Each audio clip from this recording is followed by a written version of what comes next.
Tak, my mamy ten dobry status języka regionalnego. Nie chcę mówić za długo, bo może jeszcze będą jakieś pytania. I w szkołach ten język nie cieszy się wielką popularnością. Ktoś tam pisał maturę po kaszubsku. Ja widziałem książki wydawane przez wydawnictwo Uniwersytetu Gdańskiego, gdzie są streszczenia naukowych publikacji po kaszubsku, ale obserwuję taki regres. Znaczy, ludzie nie chcą mówić po kaszubsku, nie chcą posyłać dzieci do szkoły, żeby się uczyły kaszubskiego. Mówią, ale po co? Niech się uczą włoskiego, angielskiego, francuskiego, albo holenderskiego, albo szwedzkiego. Bo jest do pracy blisko, tak? Do Norwegii, do Danii. My jesteśmy w innej sytuacji, dlatego że my jesteśmy w sytuacji, powiedziałbym, cudownej. Cudownej. Dlatego, że to, że nikt nie chce popatrzeć na nas, ani Niemcy, ani Czesi też, niespecjalnie im się to podoba, że ta część Górnego Śląska, Slesko, po czeskiej stronie mówiłaby takim śląskim, ani Polacy też nie bardzo na to patrzą przychylnym okiem. I to jest dobre. Mi się strasznie to podoba, że jesteśmy rebeliantami. Znaczy, że my w tej całej sytuacji niedobrej prawniczo, legislacyjnie uparliśmy się, że będziemy gadać, będziemy pisać. I czym dłużej to będzie trwało, tym to będzie silniejszy. Czym szybciej zostanie uznany język śląski, czy etnolog śląski za język regionalny, albo w ogóle za jakiś inny jeszcze język i będzie miał prawną ochronę, tym szybciej się to skończy. Dlatego ta sytuacja, jestem przekorny, więc mówię to tak, jak to czuję. Czym dłużej będziemy walczyć, tym szybciej i mądrzej nauczymy się śląskiego. W jakimś sensie go utrwalimy, ale też będziemy nim żyć. No i nie bójcie się tego, bo często się mówi, ale jaki to jest śląski? No, jak wy to godocie? No przecież wasze starziki godali całkiem inaczej. No, mówimy takim śląskim, jaki jest teraz. Nie można powiedzieć, że nagle zaczniemy szukać archaizmów, no i ktoś weźmie słownik Gotki Śląskiej, jakieś słowo przyniesie i powie do koleżanki, tam, nie wiem, co powie? Jak? Działka jest działka, nie? Działka. Albo to jeszcze lepsze po śląsku jest ten frelka, nie?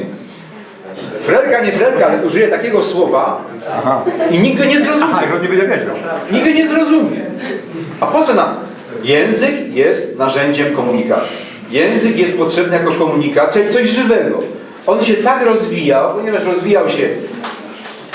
rozwijał się w oparciu o polskie lektury, polską szkołę dzisiaj, polskie media. No oglądacie filmy, no przecież nie oglądacie filmów z napisami po śląsku, nie? Są takie filmy, ale po co? Nie, po polsku są takie filmy. Po śląsku napis po polsku leci. A śląski film? A, śląski film. Okej. Ale zauważcie, że to jest narzędzie komunikacyjne i ono się zmienia. Więc nie będzie żadnego wielkiego powrotu do jakiejś bardzo archaicznej śląszczyzny sprzed 100 lat, z czasów, kiedy nasi przodkowie bili się o ten kawałek Górnego Śląska. Kiedyś Michał Smolosz świętej pamięci, którego kochałem jak brata, być może Państwu znany jako felietonista, jako pisarz, jako też myśliciel, doktor nauk humanistycznych, świetny dziennikarz, napisał do mnie maila i mówi: a czemu ty nie używasz słowa waszbret? Wiecie, co to jest waszbret? I dobrze. Waszbret to było takie narzędzie, na którym się prało ręcznie. No i ja odpisał Michałowi: Michał, kocham cię jak brata, ale ja mam pralka. Pewne rzeczy związane z dawną technologią, z dawnym naszym stylem życia, z tym, co już przebrzmiało, z tym, co już jest demodé, no nie będą używane. Oczywiście bardzo jest fajnie wiedzieć, co to jest waszbret. Ale komu to jest potrzebne, skoro nie ma waszbretu? Dziwią mnie też takie słowa, tu się może obrazić nawet. Jak nazywacie komórkę? Jak? Jak? Telefon. Fon się mówi. Fon się mówi. Fon. No, pewnie zauważyliście Państwo, że też jest ta nazwa śląska, taka bardzo, bardzo, bardzo śląska, mobilnik. Mobilniok. Słyszeliście to kiedyś?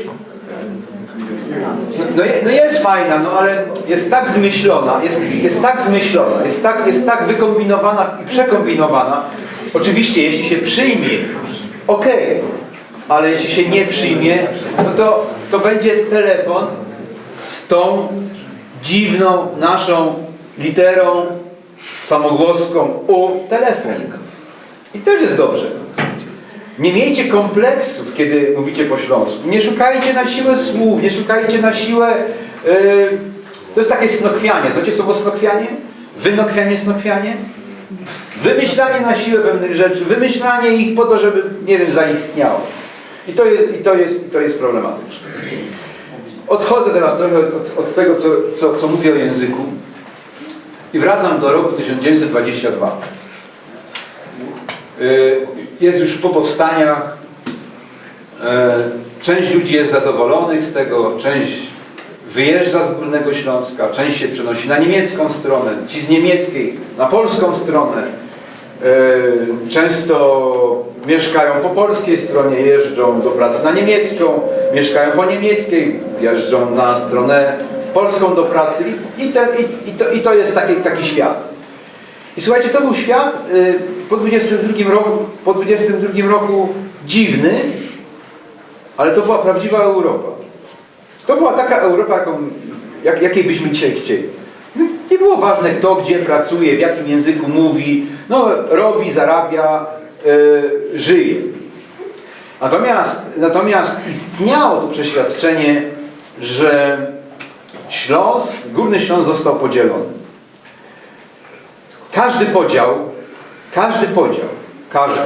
Każde rozcięcie czegoś ma dla mnie jakiś charakter demoniczny.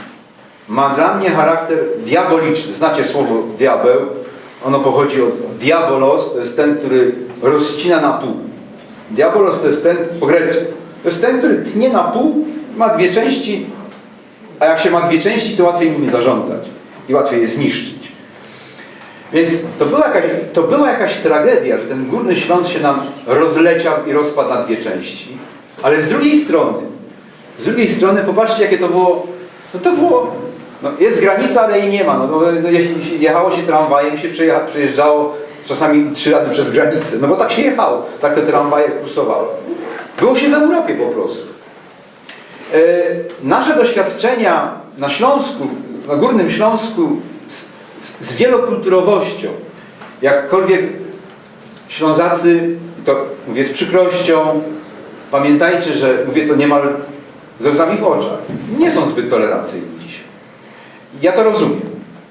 No bo z różnych stron dostali cienki za to, że byli otwarci na tych i na tamtych i nie byli zdecydowani tak naprawdę kim są. Wiedzieli, że są Ślązakami. Kwestia obywatelstwa, kwestia przynależności państwowej była jakoś drugorzędna. Nie byli przywiązani aż tak do tych symboli narodowych czy państwowych. Byli przywiązani do tego, co nazywamy pięknie regionem. To słowo region, ja wiem, że w szkołach, nie tylko w waszej szkole pewnie nie ma tych zajęć z regionalistyki, ale zaczyna się coś. Marszałek województwa śląskiego razem z uniwersytetem niedawno uruchomili studia podyplomowe dla nauczycieli, którzy chcieliby uczyć regionalistyki. Wyobraźcie sobie, że tam nie przyjechali na te studia tylko ludzie ze Śląska.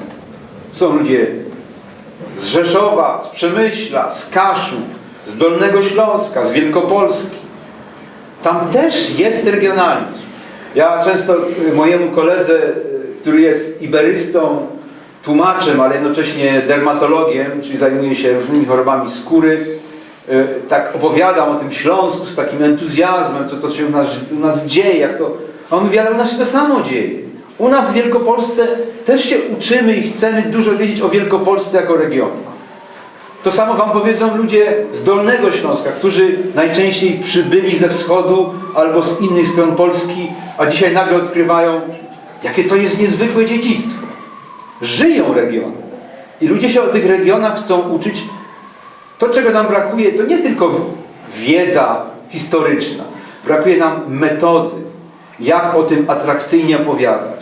Jak atrakcyjnie zrobić, żeby ludzie, wy jesteście kulturalni, mili i wspaniali, bo nie wyciągacie telefonów i studenci generalnie przewijają Facebooka. Ja to rozumiem. No, ja rozumiem też ich podzielność uwagi. Ale wy jesteście tu kulturalni, bardzo mi powiedział. Brakuje nam nie tyle wiedzy o regionach, czy konkretnie o Górnym Śląsku, tylko metody, żeby to sprzedać, pokazać nowocześnie. Nie podobają mi się kiecki, te po chłopsku ubrane, znaczy kiecki mi się podobają, ale nie chodzi o te kiecki śląskie.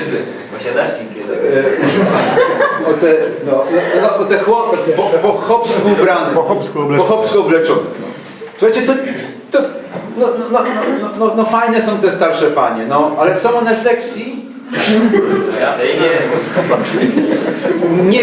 Ja nie wnikam w państwa upodobania, ale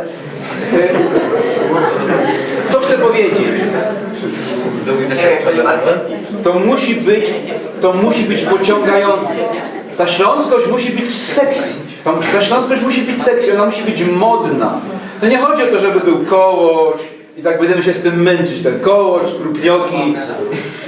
Kto dzisiaj je krupnioki? Wszyscy jedzą krupnioki. Ale nic innego. A są wśród państwa wegetarianie albo weganie?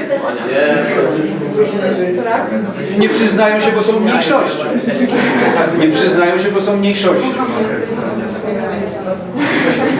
Ale krupnioki pyszne, dobre, ja ich nie jem. Ja się przyznaję, że nie jem, bo jestem wegetarianinem. Ale pojechałem do Portugalii i patrzę, a oni mają też krupnioki. No tak, w Alenteju, w regionie, który otacza Lizbonę, są krupnioki. No i ja mówię, no to co, krupniok jest takim naszym narodowym daniem? Nie, no bo gdzie indziej też jest. To, co chcę wam powiedzieć na koniec, to jest kwestia jeszcze samej nazwy i pojęcia region. My najczęściej, jak mówimy o regionie, na przykład niech to będzie ten Górny Śląsk, z tą historią, choćby z tą historią związaną na przykład z powstaniami na Górnym Śląsku.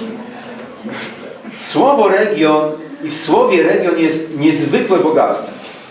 I region wymyka się wszystkim tym takim narzuconym narracjom politycznym, ideologicznym, przemocy, a nawet ekonomii. Słowo region, jak wiecie, pochodzi od słowa łacińskiego. Macie łacinę w szkole? Co wy macie w tej szkole? Basen, no to jak ktoś chce zostać... No dobra, basen jest dobry, no okej. Nie. Proszę? Nie jest. Jedna osoba. No zróbcie, żeby w tej szkole było tak, jak chcecie. Ale słuchajcie...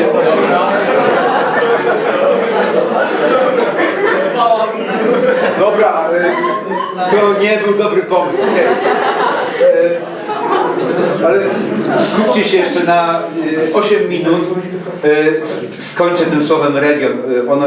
Ono jest właśnie kluczowe, bo kiedy chcemy sobie przypomnieć powstańców śląskich, tych z Szopienic i z innych miejsc, i spod Góry Świętej Anny, i spod Rybnika, to mówimy o jakiejś historii regionu. Ale ludzie mówią, ale co to jest region?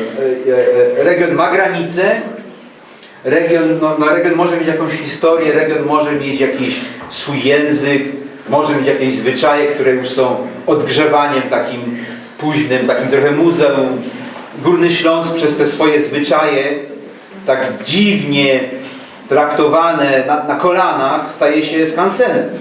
A tego nie chcemy. Ja wtedy mówię tak, no ale popatrzcie, jest taka bardzo interesująca etymologia słowa region. Ona pochodzi z języka łacińskiego, jak powiedziałem. Nie mieliście go w szkole, ja go miałem na studiach bardzo długo. Słowo regio, pociągi są regio, tak? Interregio, regio, mamy tam coś. Słowo regio gdzieś tam jest wpisane w różne nazwy. Regio po łacinie znaczy królestwo. Regio znaczy po łacinie królestwo. Ma ten sam rdzeń, co słowo rex, król. Najczęściej na Śląsku kiedyś psy wabiły się rex. Albo reksio, no, bo nasz reksio, z Bielska reksio, nie? Posłuchajcie, kiedy myślę, że region to jest królestwo, to jest coś więcej niż polityka, niż kultura, to jest też ekologia na przykład. Mówimy o historii Górnego Śląska, a czemu nie mówimy o ekologii na Górnym Śląsku? Mówimy o języku.